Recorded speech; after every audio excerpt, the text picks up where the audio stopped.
Here, it definitely does feel like I have a second family a world away.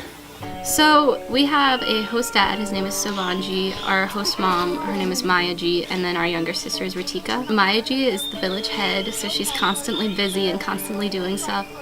So we spend a lot of time with Ritika, and she's just incredible. Like, she can do anything, and she's so kind and funny, and I feel like she's my younger sister. We have, in the short 5 days that we've been here, I feel that we've grown like more like a family and less of guests coming into a household.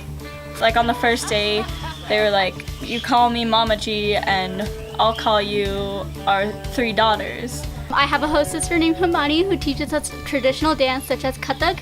We also use some henna. They actually did this henna. We play all these games, and then we basically just have a dance party afterwards, and we just dance to like all these different Indian songs, and it's just so fun. So usually when we come home from our activities around 4 or 5, the family's here, the kids are here, they're right from school.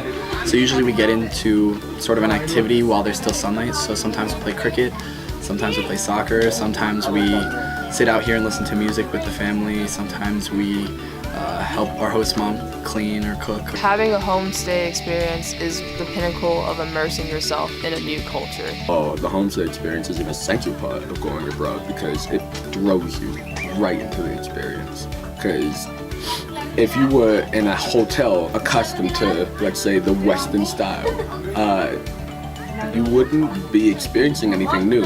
In the homestay, however, it's so different. You're there. You are in the culture. I think that you can't really be completely immersed in a different culture until you're living in it, like with a family, with a group of people who have lived in it their entire lives. Because when you are staying in hotels or like staying in hostels and stuff, you aren't getting the full experience. Like, yeah, you get to go out and you get to see it during the day, but then you're missing like those really important moments.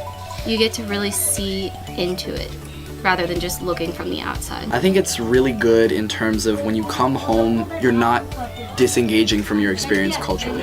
So if you were to stay in a hotel, for example, you would go back to Wi-Fi, you would go back to a normal living situation, whereas here, you're even more immersed in the culture, so you're living with the family, you're eating traditional food, you're living with the same type of routine that they are living with on the side of a mountain, which is really interesting. So I think that the homestay experience allows you to have a 24/7 immersion into the culture. It gives you different views on people because, you know, your world is not the only world back in America or wherever you're from. And I think without this homestay experience, I honestly would not have gotten an authentic outlook of India. And even though in one small part, I know India is a very diverse place, I feel like I can leave away from these mountains and actually feel like I did something and I achieved something and I learned something. It's great to visit places, it's great to see places, it's great to go places, but it's even better to say you live there, at least for a little bit. This has been the most incredible experience of my life, and I still, like, every morning I wake up and I can't believe that I'm here and that this is happening, and I'm just so happy to be a part of this family.